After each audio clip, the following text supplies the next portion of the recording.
Guys अभी recently Aditya infotech के Q1 FY27 के रिजल्ट्स आए हैं and the results have been quite interesting. अब इंटरेस्टिंग क्यों? क्योंकि अगर मैं कंपनी की बिजनेस परफॉर्मेंस की बात करूं तो बिजनेस परफॉर्मेंस तो बहुत ही अच्छी रही, क्योंकि कंपनी जो है ना उसका रेवेन्यू ग्रोथ हुआ अराउंड 89.5% के अराउंड, विच इज़ फिनोमिनल। क्योंकि अगर मैं लास्ट क्वार्टर की बात करूं, मतलब Q4 FY26 के अंदर मैनेजमेंट जो है ना उसने अपनी कॉन्फ्रेंस कॉल के अंदर ये बोला था कि वो FY27 के अंदर 50% प्लस की ग्रोथ रेट दिखा सकती है, जो कि अपने आप में बहुत अच्छी ग्रोथ रेट थी। लेकिन कंपनी ने उससे ज़्यादा एक्सीड करी अपनी परफॉर्मेंस को। उसके बाद भी उसका जो स्टॉक प्राइस है वो लास्ट कुछ दिनों के अंदर लोअर सर्किट्स आ रहे हैं। देखो गाइस, मैं आपको एक चीज़ एकदम क्लियर कर देता हूँ कि जितनी वीडियोस मैं आज तक यहाँ बना रहा हूँ इस पर्टिकुलर प्लेटफॉर्म के ऊपर, उसके अंदर मेरा मेजर फोकस जो है ना वो बिजनेस परफॉर्मेंस के ऊपर ही रहता है and I hardly talk about stock prices. क्योंकि मेरा मानना एक ही है कि अगर कंपनी की परफॉर्मेंस को अगर आप ट्रैक करते रहोगे और कंसिस्टेंटली अगर कंपनी की परफॉर्मेंस अच्छी हो रही है तो आज नहीं तो कल स्टॉक प्राइस जो है ना वो अपने आप कैचअप कर लेगा। अब कुछ कंपनीज जो होती हैं उनके अंदर तो स्टॉक प्राइस साथ साथ बढ़ता रहता है, लेकिन कभी कभी ऐसा भी हो सकता है कि कंपनी कंसिस्टेंटली अच्छा भी परफॉर्म करेगी लेकिन उसके बाद भी स्टॉक प्राइस अच्छा परफॉर्म नहीं कर रहा होता, लेकिन फिर वो एक साथ कवर भी कर जाता है। तो इस वजह से हम कभी भी स्टॉक प्राइस के ऊपर इतनी बात नहीं करते। लेकिन why is it important at this point in time? क्योंकि आदित्य इन्फोटेक जो है ना उसका रिजल्ट तो बहुत ही स्ट्रांग रहा। जैसे मैंने आपको बताया कि इसका जो रेवेन्यू ग्रोथ जो था वो अराउंड 89.5% आया, और अगर मैं पैट ग्रोथ की बात करूं तो वो 332% से इंक्रीज किया। इसका मतलब कंपनी को साथ में ऑपरेटिंग लेवरेज भी मिली। लेकिन उसके बाद एक ऐसी चीज हुई जिसकी वजह से मार्केट जो है ना एकदम से इस कंपनी के ऊपर कॉन्फिडेंस लूज करने लग गई। अब वो क्या चीज थी, that is something will be discussing in this particular video. अब गाइस सबसे पहले ना एक काम करते हैं, कंपनी के थोड़ा बिजनेस मॉडल को अंडरस्टैंड करने की कोशिश करते हैं कि कंपनी जो है ना किस वर्टिकल के अंदर वर्क कर रही है और उसके अंदर स्कोप किस तरीके का है। देखो गाइस, आपको एक चीज़ समझनी पड़ेगी कि इंडियन गवर्नमेंट जो है ना वो लास्ट 2-3 ईयर से नेशनल सिक्योरिटी को लेके काफ़ी ज़्यादा स्ट्रिक्ट होती जा रही है। और इसका सबसे बड़ा जो रीज़न था ना दैट वॉज ऑपरेशन सिंदूर, क्योंकि उस पॉइंट ऑफ टाइम पे इंडिया पाकिस्तान की वॉर हो गई थी। अब हुआ क्या था ना, उस पॉइंट ऑफ टाइम पे इंडिया के अंदर जितने भी सीसीटीवी सेल होते थे वो मेजरली 2 कंट्रीज के थ्रू सेल किए जाते थे, एक थी चाइना और दूसरी थी ताइवान। अब उस पॉइंट ऑफ टाइम पे इंडियन गवर्नमेंट को ये रियलाइज हुआ कि चाइना जो है ना वो अपने सीसीटीवी कैमरास के थ्रू इंडिया की सर्वेलेंस कर रही है और बहुत सारी सेंसिटिव इन्फॉर्मेशन जो है ना वो पाकिस्तान को पहुंचा रही थी, जिसकी वजह से पाकिस्तान इंडिया के साथ कॉम्बैट कर पा रही थी। तो इंडियन गवर्नमेंट ने ना एक पर्टिकुलर पॉलिसी लेकर आए कि इस पॉइंट ऑफ टाइम पे कोई भी अगर कंपनी है उसको पहले ना एक सर्टिफिकेशन लेना पड़ेगा इंडियन गवर्नमेंट से, जिसको बोला जाता है STQC। अब STQC की फुल फॉर्म क्या है? Standardization, testing and quality certification. ये एक ऐसा सर्टिफिकेशन है जो किसी भी कंपनी को लेना पड़ेगा, तभी जाके उन्हें अलाउड होगा कि वो इंडिया के अंदर सीसीटीवी कैमरास बना सकते हैं। अब इसके अंदर इंडिया ने क्या किया, ऐसी पर्टिकुलर पॉलिसीज को रखा कि चाइना की मेजॉरिटी कंपनीज जो है ना वो इस पर्टिकुलर सर्टिफिकेशन को क्रॉस नहीं कर पाएंगी। अब इसके अंदर क्या हुआ, इंडिया की एक ऐसी कंपनी जिसको बहुत ज़्यादा बेनिफिट होने लगा दैट वाज आदित्य इन्फोटेक। अब आदित्य इन्फोटेक जो था ना वो बेसिकली CP+ नाम के ब्रांड को प्रमोट करता है इंडिया के अंदर। 2 इयर्स पहले इस कंपनी का जो मार्केट शेयर था वो अराउंड 19% पे था, लेकिन अभी ये बढ़ते बढ़ते अराउंड 40-45% के अराउंड आ चुका है और मैनेजमेंट ने ये बोला है कि गोइंग फॉरवर्ड ये 50% को भी क्रॉस कर जाएगा। इसका मतलब आदित्य इन्फोटेक जो है ना वो इंडिया के अंदर एक सबसे बड़ा एक डोमिनेंट प्लेयर बन जाएगा इन द CCTV मार्केट, और इसकी वजह से इनको बहुत ज़्यादा फायदा हो रहा है। अब गाइस इंडिया के अंदर ना सीसीटीवी कैमरास जो हैं वो 2 तरीके के बन रहे हैं।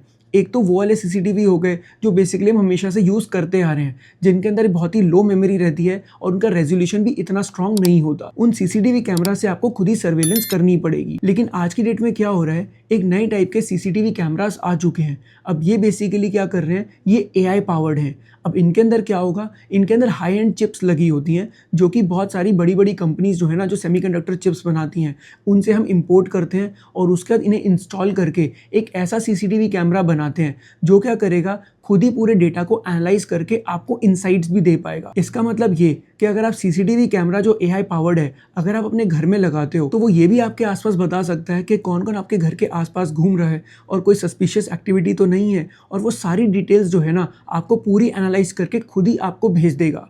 अब इससे क्या होगा, आपको पूरा टाइम खुद सर्वेलेंस करने की नीड नहीं है। That is the kind of high technology CCTV cameras that this company is making now.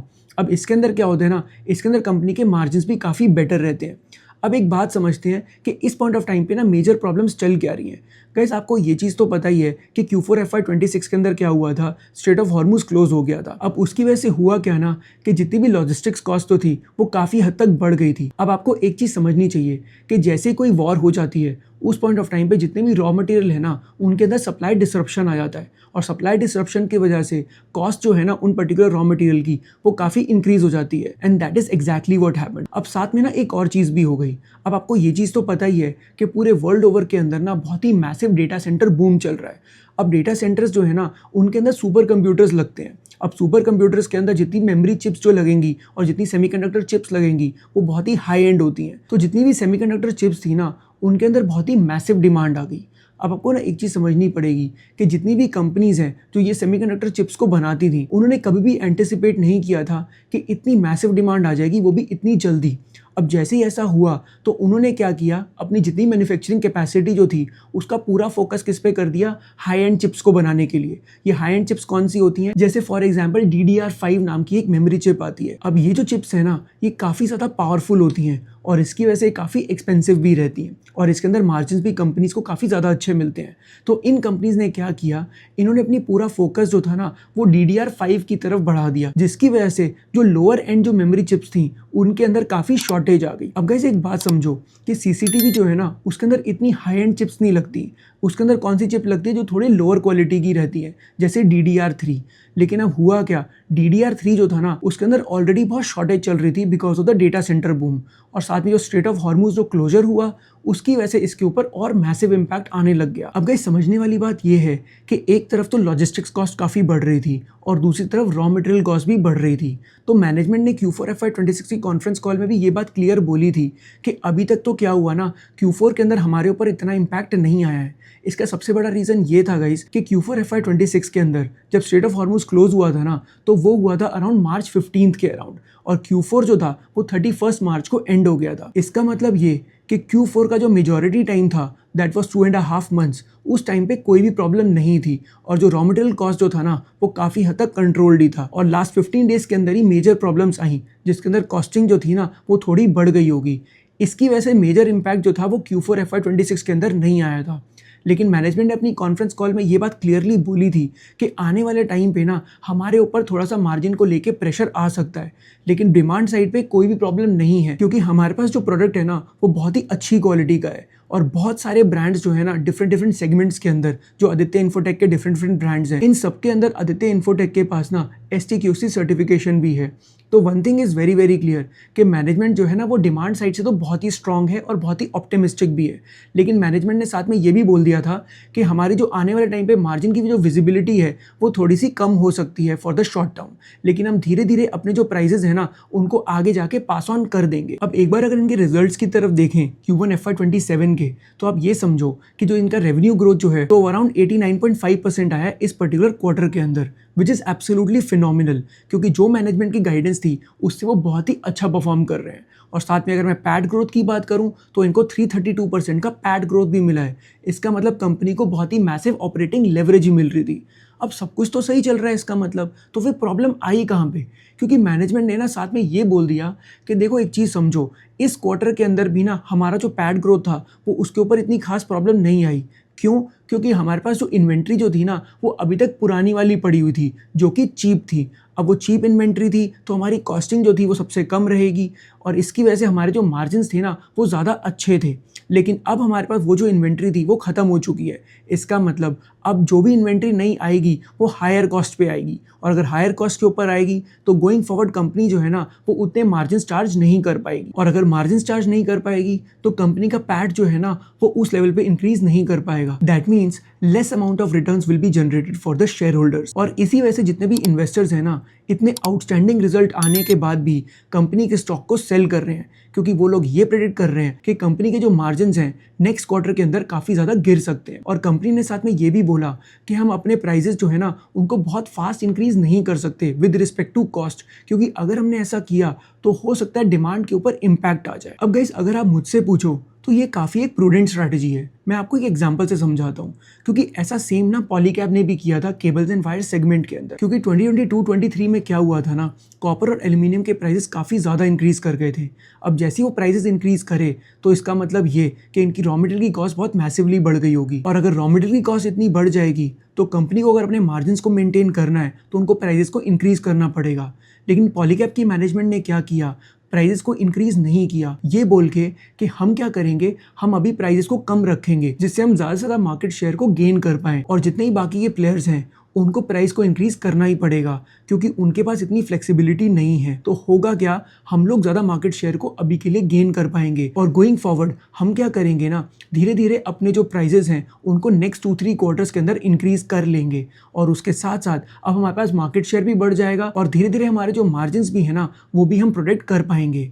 मुझे ऐसा लगता है कि आदित्य इन्फोटेक जो है ना वो इस पॉइंट ऑफ टाइम पे इसी स्ट्रैटेजी पे वर्क कर रहा है, क्योंकि वो मार्केट लीडर है और वो यही चाहता है कि जितना ज़्यादा वो मार्केट शेयर को गेन कर लेगा उसका उसे बेनिफिट आने वाले टाइम पे बहुत ज़्यादा मिल सकता है। अब चाहे उसके लिए उसके मार्जिन थोड़े से कंप्रेस भी हो जाए तो वो उसको चलेगा eight this point in time, लेकिन जिस रेट पे वो एक्चुअली इस पॉइंट ऑफ टाइम पे ग्रो कर रहा है वो बहुत ही फिनोमिनल है। अब गाइस एक चीज़ मैं आपको कंपनी की एडवांटेज और बता देता हूँ, क्योंकि जैसे मैंने आपको बताया कि ये कंपनी जो है ना ये AI पावर्ड CCTV कैमरास बना रही है। अब उसके अंदर बहुत ही हाई एंड चिप्स लगती है, उसके लिए इस कंपनी ने क्या किया, क्वालकॉम के साथ इसका टाई अप होकर रखा हुआ है। अब इस टाई अप से ना इस कंपनी को बहुत मैसिव बेनिफिट होता है। पहली चीज़ तो ये कि जो सबसे क्रूशियल टेक्नोलॉजी है वो क्वालकॉम जो है ना इन्हें पास ऑन कर रही है, दैट इज़ वन। और दूसरी चीज़ ये, क्योंकि क्वालकॉम के साथ इनका टाई अप है तो होगा क्या, इन्हें जो सेमीकंडक्टर की जो इंपॉर्टेंट चिप्स जो हैं वो टाइम पे मिलती रहेंगी। क्योंकि एक बात समझो, जैसे मैंने आपको बताया पूरे वर्ल्ड के अंदर ना आज की डेट में मेमोरी चिप्स का शॉर्टेज चल रहा है। अब उस पॉइंट ऑफ टाइम पे अगर इनका क्वालकॉम के साथ टाई अप होगा तो इनको ना मेमोरी चिप्स जो है ना वो टाइम पे मिल जाएंगी, और वो बहुत ज़्यादा इंपॉर्टेंट है